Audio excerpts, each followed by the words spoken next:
Assalamualaikum warahmatullahi wabarakatuh. Waalaikumsalam warahmatullahi wabarakatuh. Selamat pagi semuanya. Pagi, Mem. Pagi, Mem. Ya, pagi. Walaupun paginya ada yang semangat, ada yang nggak semangat, ada yang udah mandi, ada yang belum mandi. Tapi kebanyakan belum mandi nih rata-rata. Nampak itu wajah-wajah belum mandinya. Yang ketawa berarti belum mandi. Yang tersenyum mungkin dia pakai jurus 11 jari. Yang diem aja berarti udah mandi. Nah, diam semua kan? Nah, oke, ini ya ketemu lagi dengan pembelajaran sejarah Indonesia. Jadi pagi hari ini kita tetap semangat walaupun ya masih di tengah pandemi. Jadi mungkin kalau di daerah kalian masing-masing kalian berpikir bahwasanya biasa-biasa aja kok, kami ada yang sekolah, ada yang enggak. Nah, tetapi tetap aja ya yang namanya pandemi itu ya tetap ada. Jadi kalian tuh nggak boleh nggak percaya bahwasanya nggak ada pandemi, nggak ada tuh pandemi, nggak ada COVID, nggak. Karena apa? Karena ya pandemi ini, COVID ini ternyata pernah terjadi juga. Jadi tepat 1 abad yang lalu di tahun 1900-an itu Indonesia juga, bahkan negara-negara lain juga seperti Amerika, negara-negara yang di Eropa itu juga mengalami hal yang sama, terkena sebuah wabah yang ada menyebutnya sebagai flu Spanyol, ada yang bilang influenza, kemudian ada yang menyebutnya sebagai kolera. Nah, banyak ada penyakit-penyakit yang melanda itu banyak namanya, tetapi intinya penyakit tersebut itu mempunyai ciri-ciri yang sama gitu. Jadi di Indonesia sendiri di tahun 1918 itu sampai dengan 1919 yang meninggal itu sekitar 50 juta orang gitu. Nah, rata-rata yang meninggal itu adalah para pekerja buruh-buruh kontrak yang ada di Sumatera Utara. Nah, termasuk putri dari Kesultanan Langkat sendiri, Kesultanan Langkat, Kesultanan Delhi itu juga meninggal dunia kena wabah yang sama gitu. Kartini juga ya, Raden Ajeng Kartini juga terkena wabah tersebut, cuman dia diberikan obat. Nah, obat-obatnya itu dipadukan oleh orang tuanya. Apa paduannya? Jadi beredarlah kabar-kabar pada saat itu ya, obat untuk mengatasi flu influenza itu adalah brandy. Nah, brandy itu sejenis minuman keras yang dibuat oleh orang Eropa. Jadi makanya ketika dipercaya bahwasanya brandy itu mampu mengobati penyakit ini, maka orang-orang kaya, orang-orang Eropa, orang-orang Belanda pada saat itu yang tinggal di Indonesia itu rame-rame untuk mengkonsumsi si brandy ini. Cuman orang tua dari Kartini itu dia memadukan, yang menambahkan sedikit brandy dengan ramuan-ramuan Jawa, ramuan-ramuan tradisional. Sama sih seperti yang saat ini ketika kita terimbas di pandemi, ada yang kena COVID atau apa. Banyak orang Indonesia yang menggunakan obat-obatan tradisional seperti apa? Jamu ya kan, kemudian bahan-bahannya jahe, kunyit untuk mengobati penyakit-penyakit itu. Jadi hampir sama. Jadi sejarah itu berulang, ya sejarah itu berulang. Tapi bagaimana penyelesaiannya harusnya kita banyak berkaca di sejarah. Nah, jadi 1 abad yang lalu. Nah, itu sebagai pengantar ya untuk kalian semua.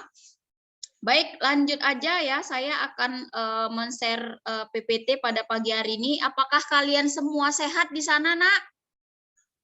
Alhamdulillah sehat, Bu. Alhamdulillah sehat semuanya. Mudah-mudahan kalau jadi bulan 9 ya udah masuk ya kan. Mudah-mudahan. Oke, nah ini materi kita pada minggu ini.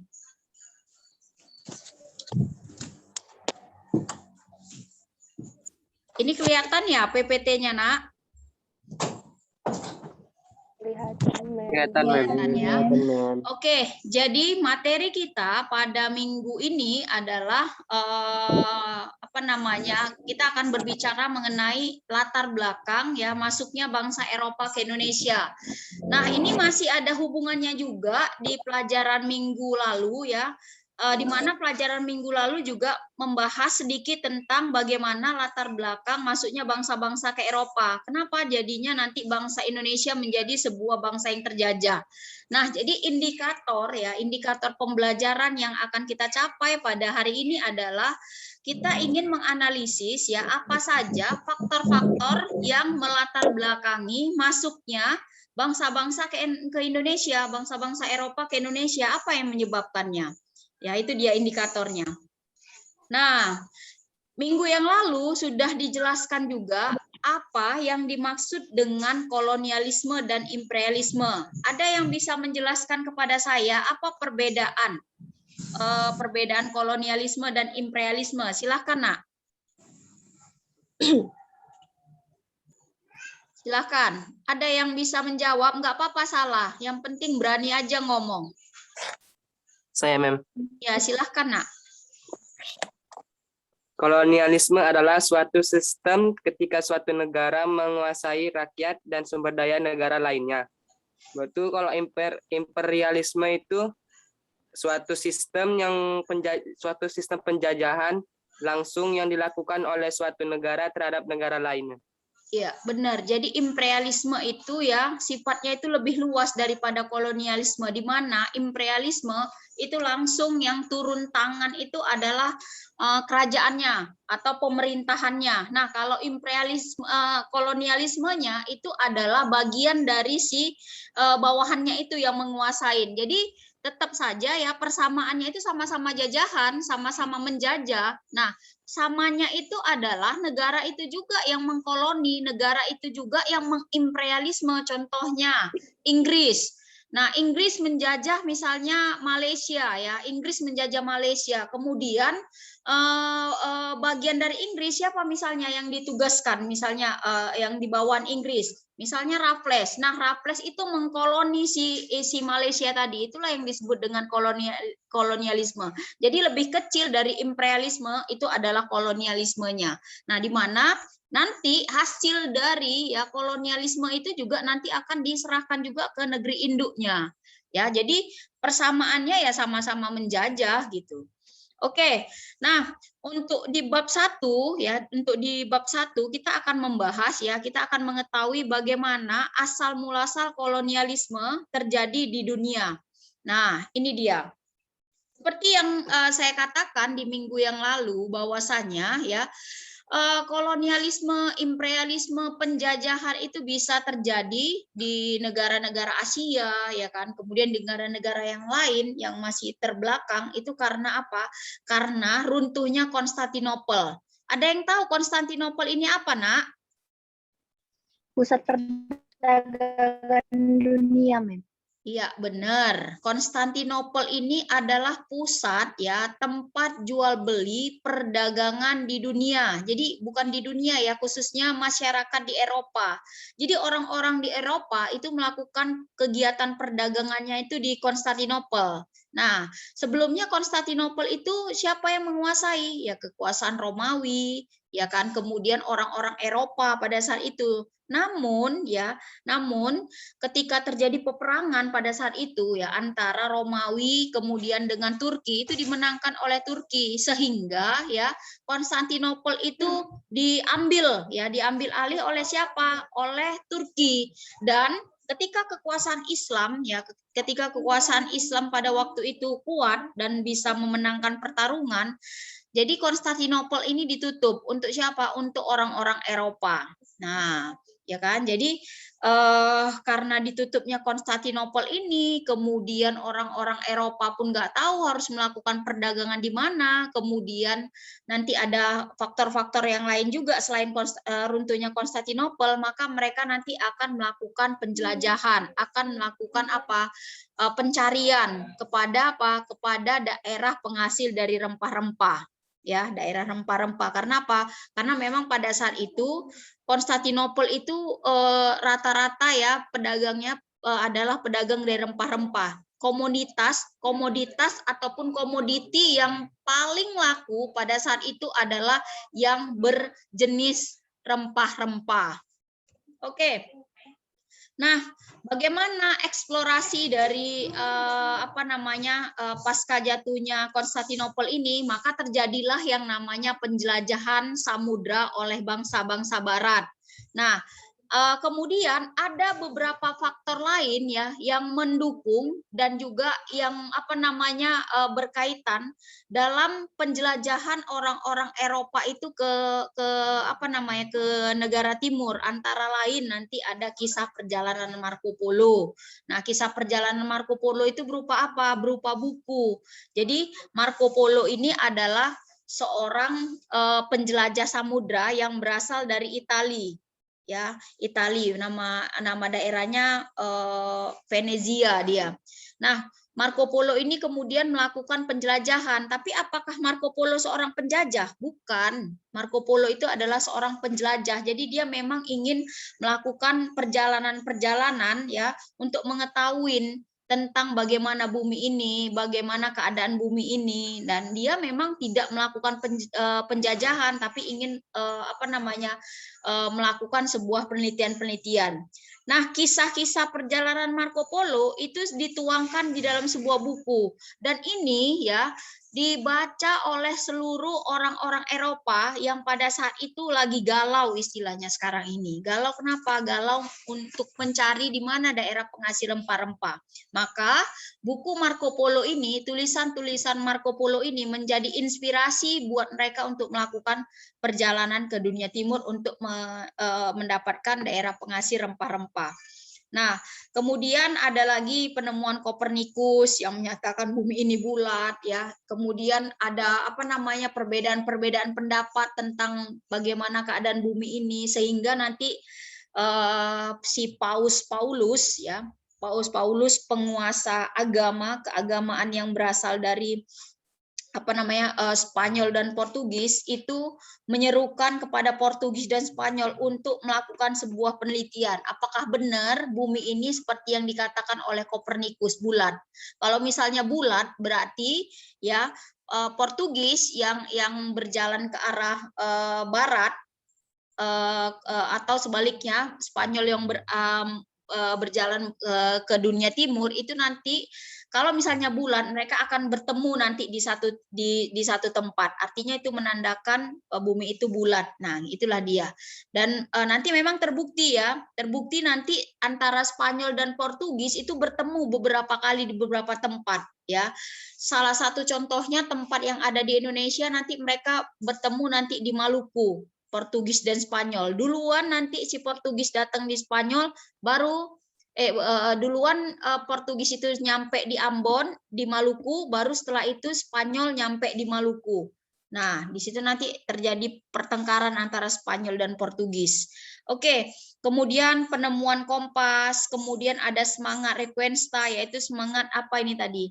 Ya, semangat yang disebut dengan semangat pembalasan terhadap kekuasaan Islam ataupun semangat kemenangan dia bisa kita katakan. Oke, nah bagaimana tentang penjelajahan menuju Indonesia, kita bisa lihat nih bagaimana prosesnya. Nah, kalian bisa lihat ya di gambar di samping ini. Ini adalah jenis rempah-rempah yang mana rempah-rempah ini terdapat di kawasan Asia, negara di Asia. Jadi kalau kalian lihat nih gambarnya. Nah, saya kasih contoh ya. Ini gambar apa, Nak? Pala, Mem. Oke, benar, ini pala. Ini apa, Nak? Cengkeh. Ayo, ini apa? Ketumbar, Mem. No. Lada, Mi. Iya, benar. Ini lada hitam. Ini sama dengan ini, lada hitam. Nah, ini lada hitam, ini bawang. Nah, ini jenis-jenis ini juga ya. Ini apa saya? Ini namanya ketumbar. Dan kemudian ini ada jenis-jenis yang enggak ada di Indonesia. Ini ada di India dia. Makanya India khas sekali kan dengan rempah-rempahnya. Kalau kalian lihat di YouTube atau orang lihat orang-orang India yang masak pakai tangan itu kan bumbunya merah, pakai apa-apa ya. Nah, itu rata-rata bumbu khas-khas India. Jadi memang target-target orang Eropa itu adalah menguasai rempah-rempah. Nah, jadi kenapa bangsa Indonesia itu menjadi target? Ya salah satunya karena memang dia kaya akan rempah-rempah. Salah satu daerah yang terkaya di Indonesia penghasil rempah-rempah adalah Maluku. Hingga sampai sekarang ya, sampai sekarang ini Maluku itu banyak sekali rempah-rempahnya yang masih belum terjamah sendiri, yang masih penanganannya oleh masyarakat setempat itu masih sangat tradisional sekali. Tahun 2019 saya sempat ke Maluku dan ke Ambon waktu itu. Jadi saya melihat sendiri bagaimana proses dari masyarakatnya itu mengolah rempah-rempah. Ya baik itu lada, cengkeh, tapi di sana penghasil yang terbanyak adalah cengkeh di Maluku. Jadi ketika melihat prosesnya di sana, saya tuh kaget gitu. Kenapa? Oh, seperti ini rupanya ya. Kenapa orang-orang Eropa itu sangat mencintai Maluku, sangat mencintai Ambon ini dan menjadi salah satu target sasaran daerah kolonialismenya. Ternyata apa? Wah, banyak sekali pohon-pohon ya kan, pohon-pohon rempah-rempah di sana. Dan itu memang nggak terapa ya, kalau saya lihatnya sekarang itu nggak terkoordinir dengan baik gitu. Nah, itulah yang kemudian menjadi apa namanya, menjadi daya tarik untuk orang-orang Eropa datang. Ini aja orang-orang masyarakat sini nggak tahu bahwasanya ini kekayaan, ini bisa dijadikan apa namanya, keuntungan yang sangat besar. Seperti itulah menurut saya pada saat itu. Nah, kemudian di Ambon waktu itu juga untuk wilayah-wilayah penghasil dari rempah-rempah itu masih nampak ya kekuasaan Belanda, kekuasaan bangsa Eropa. Apa kekuasaannya? Apa buktinya? Tembok-tembok, benteng-benteng yang sangat tinggi, menjulang tinggi di pinggiran laut itu masih banyak sekali di sana.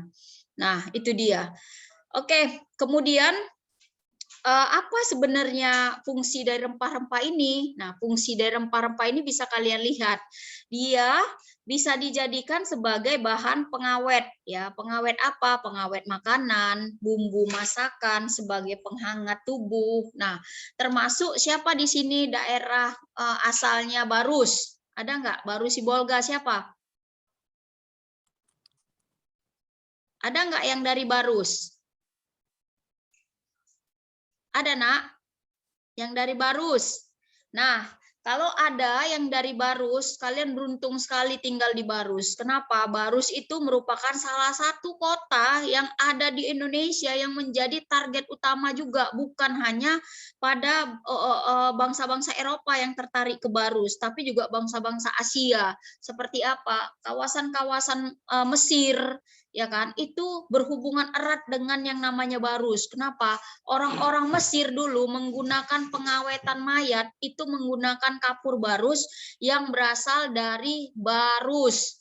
Jadi nama barus itu sendiri diambil dari nama apa? Nama penghasil pohon, pohonnya namanya barus. Itu bahan awetan. Kalau kalian lihat seperti yang sekarang kapur barus untuk mewangikan kamar mandi, untuk mewangikan toilet atau mewangikan apapun, kemudian untuk anti ngengat ataupun apapun, itu sekarang ini barusnya itu udah mengandung bahan kimia, jadi nggak asli lagi. Tapi kalau yang barus asli tidak mengandung bahan kimia, itu harus diambil dari getah dari pohon yang bernama barus, dan pohon itu nggak boleh sembarangan, dia usianya mesti ratusan tahun, 100 tahun, 200 tahun, jadi pohonnya besar-besar. Nanti akan getahnya, kemudian itu nanti akan diolah mereka menjadi barus, dan itulah sebagai alat pengawet. Makanya barus itu disebut namanya barus karena apa? Dia penghasil dari kapur barus ya. Nah, itu dia sekilas. Nah, jadi itu. Nah, ini adalah alasan rempah-rempah di balik kolonialisme bangsa barat. Jadi orang-orang Eropa ya, termasuk Belanda, termasuk siapa lagi nanti orang Asia, Jepang, Portugis, itu banyak sekali yang mendapatkan keuntungan dari hasil-hasil rempah-rempah yang ada di Indonesia. Nah, kenapa? Pada saat itu memang rempah-rempah itu jadi primadona sehingga harganya mahal. Jadi ditutupnya Konstantinopel oleh Turki ya, kekuasaan Turki Utsmani pada saat itu sangat membawa dampak positif bagi orang-orang Eropa. Kenapa? Karena mereka bisa langsung menemukan surganya rempah-rempah yang ada di dunia. Ya kan, jadi nggak perlu lagi belinya mahal-mahal di Konstantinopel, cukup belinya di situ aja. Di mana daerah penghasil rempah-rempahnya? Di India kah, di Indonesia kah, Maluku? Coba Coba dia tinggal bilang aja, berapa harga satu pohon ini? Saya beli semua, saya borong semua dengan mata uang emas. Oke, segini. Wah, murah sekali katanya gitu. Ya, murah sekali, maka dijadikanlah eksploitasi sumber daya alam kita oleh bangsa-bangsa Eropa ini. Oke ya. Nah, ini kalian bisa lihat, kita menjadi orang yang terjajah di negeri kita sendiri. Dengan apa? Dengan orang-orang asing. Kasian kan kalau lihat gambarnya ini, kalian lihat nih. Ini nenek moyang kita nih. Nah, ini nenek moyang kita nih yang di sini. Yang ditandu itu adalah orang Eropa yang menganggap dirinya itu jauh lebih tinggi. Padahal kita itu, peradaban kita itu jauh lebih tinggi daripada peradaban mereka, ya kan? Jauh sebelum bangsa-bangsa Eropa itu mampu mendirikan bangunan-bangunan bangunan-bangunan kunonya, super megahnya pada zaman itu, kita sudah membangun candi-candi Borobudur, ya kan? Kita sudah bisa membangun candi Prambanan zaman Hindu-Buddha. Artinya apa? Tingkat kebudayaan kita itu sebenarnya udah tinggi, udah menyamai dengan masyarakat Eropa. Tetapi dengan taktik-taktik orang-orang Eropa, kalian bisa lihat sendiri bagaimana mereka membuat bangsa Indonesia itu terjatuh di mata bangsanya sendiri. Nah, tujuan bangsa Barat menguasai Indonesia salah satunya menguasai perdagangan rempah-rempah, ya kan, yang waktu itu hanya orang Asia saja yang melakukan perdagangan. Contohnya orang Asia mana saja yang melakukan perdagangan pada saat itu? Cina, kemudian India, Arab, ya kan. Nah, cuman bangsa-bangsa Asia saja yang melakukan perdagangan di antara sesama penduduk masyarakat Asia. Tetapi setelah datangnya orang-orang Barat, orang-orang Eropa, nah mulai bergeser. Kenapa? Mulai bergesernya, mulailah orang-orang Eropa itu melakukan monopoli perdagangannya, sehingga pedagang-pedagang yang berasal dari Asia mulai terpinggirkan. Dengan apa? Dengan menggunakan cara halus dan cara kasar. Cara halusnya apa? Diplomasi, memberikan harga yang lebih tinggi daripada harga yang diberikan oleh pedagang Asia. Cara kasarnya apa? Kalau nggak mau, ya udah, maka berperang. Seperti itu. Yang kedua, menguasai wilayah yang strategis untuk perdagangan dan basis militer. Kemudian yang ketiga, mengeruk sebanyak-banyaknya sumber kekayaan alam. Dan ketiga adalah ikut campur terhadap masalah urusan politik. Nah, jadi ketika kita membahas ini, bangsa Barat di Indonesia, ya Eropa ke Indonesia, ini masih ada loh kekuasaan-kekuasaan di Indonesia yang berkuasa. Masih ada loh kerajaan-kerajaan yang ada di Indonesia, kerajaan-kerajaan Islam. Seperti apa? Samudra Pasai masih tegak, kemudian Mataram masih tegak, kemudian apalagi kerajaan Islam yang lainnya, Demak masih tegak. Dan mereka ikut campur terhadap apa? Urusan politik dari suatu wilayah ataupun suatu kerajaan itu untuk mengambil keuntungan. Oke, ini dia ya. Nah, seperti yang saya katakan ya, PPT saya ini saya ambil dari yang namanya idsejarah.net. Kalian bisa follow IG-nya, kemudian bisa follow Instagram, bisa juga lihat di YouTube-nya. Ini banyak sekali pengetahuan-pengetahuan yang kalian bisa dapatkan tentang tentang pembelajaran sejarah dan pelajaran-pelajaran yang lain. Jadi silahkan kalian lihat saja. Oke, mungkin itu saja yang bisa saya sampaikan mengenai latar belakang ya kedatangan bangsa-bangsa Eropa ke Indonesia. Oke, silahkan. Ada pertanyaan? Silahkan Nak, kalau ada pertanyaan yang berkaitan dengan materi kita, bagaimana latar belakangnya, kemudian apa penyebab-penyebabnya, silahkan kalian ajukan pertanyaan. Atau mau sharing? Silahkan, yang berkaitan dengan materi atau yang tidak berkaitan tetapi ada hubungannya dengan sejarah, silahkan Nak. Hadir semua ini? Hadir, Mem. Dengar suara saya, nanti saya ngomong enak-enak ternyata kalian nggak dengar. Dengar, Mem. Dengar ya. Mem. Oke.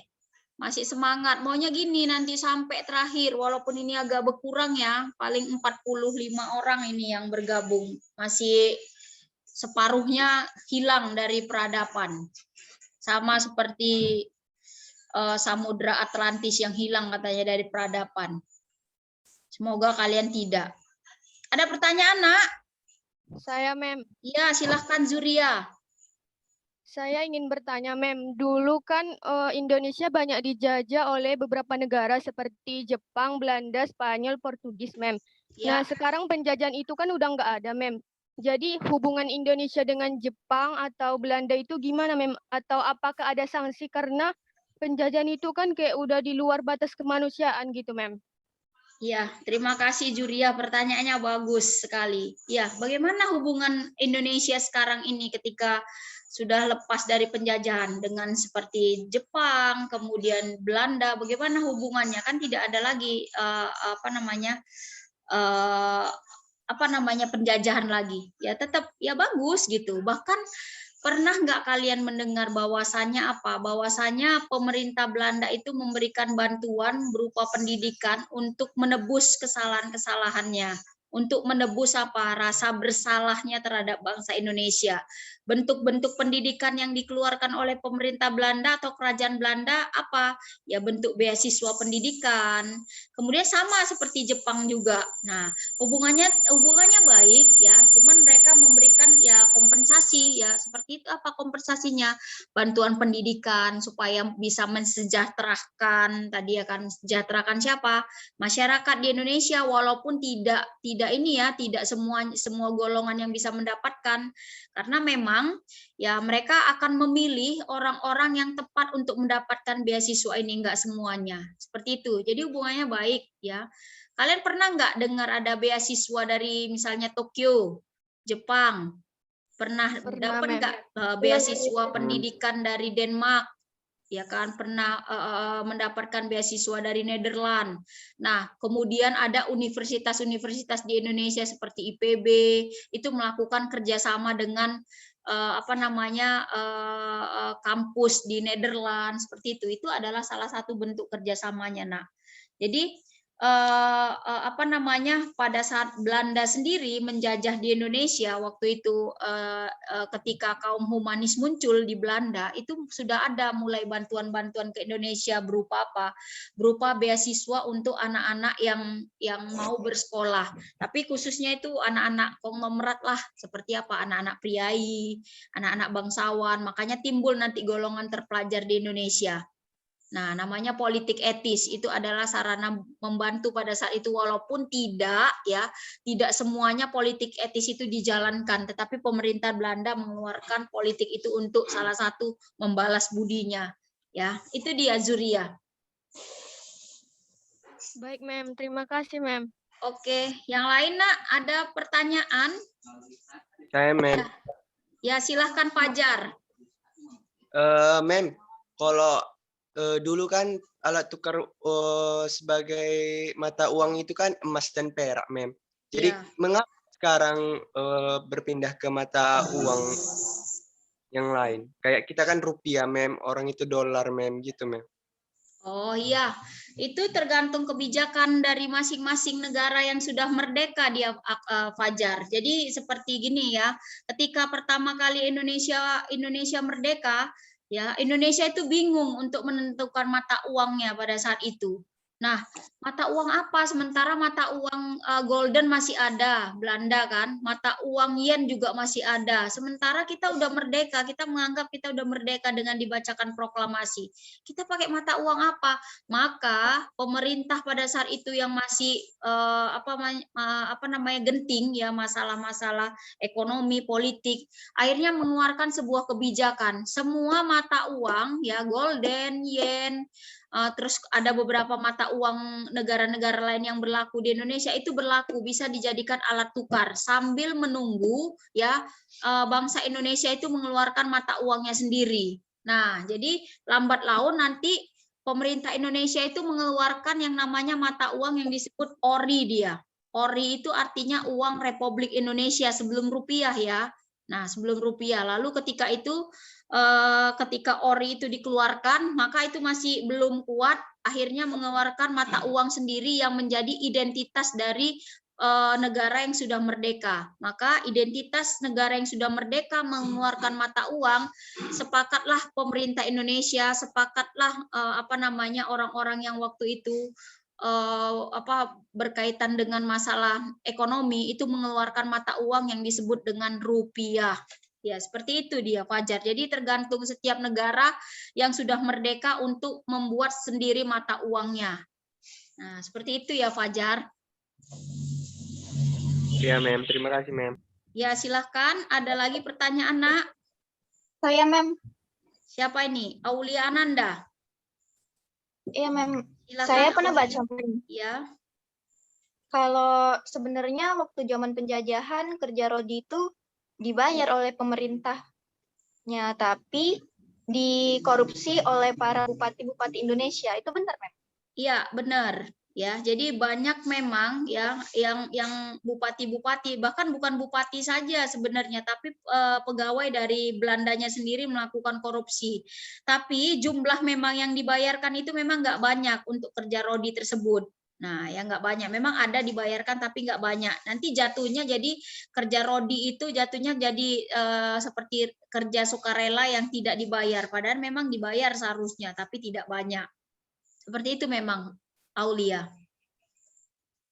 Jadi memang Terima kasih, Mem. mengakar ya.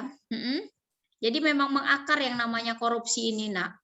Untuk untuk berantasnya itu kita harus memang pelan-pelan karena udah mengakar ratusan tahun kita udah diajarkan oleh Belanda, oleh VOC ya kan. Sebelum Belanda masuk VOC dulu kan. VOC itu adalah Serikat Kongsi Dagang dari pedagang-pedagang Belanda. Kita udah diajari untuk melakukan apa yang disebut dengan korupsi. Oke, mungkin sekian aja pertanyaan ya karena waktunya sudah selesai. Juga ada guru yang sudah menunggu di belakang sana. Terima kasih atas perhatian kalian semua ya. Saya sangat mengapresiasi untuk pertemuan kali ini dan akan mengapresiasi lagi untuk pertemuan-pertemuan yang akan datang. Silahkan kerjakan tugas kalian di psikologi. Saya tunggu waktunya 1 minggu ya. Oke, demikian dari saya akhirin. Assalamualaikum warahmatullahi wabarakatuh. Waalaikumsalam warahmatullahi wabarakatuh. Terima kasih, Terima kasih, Mem. Mem. Oke.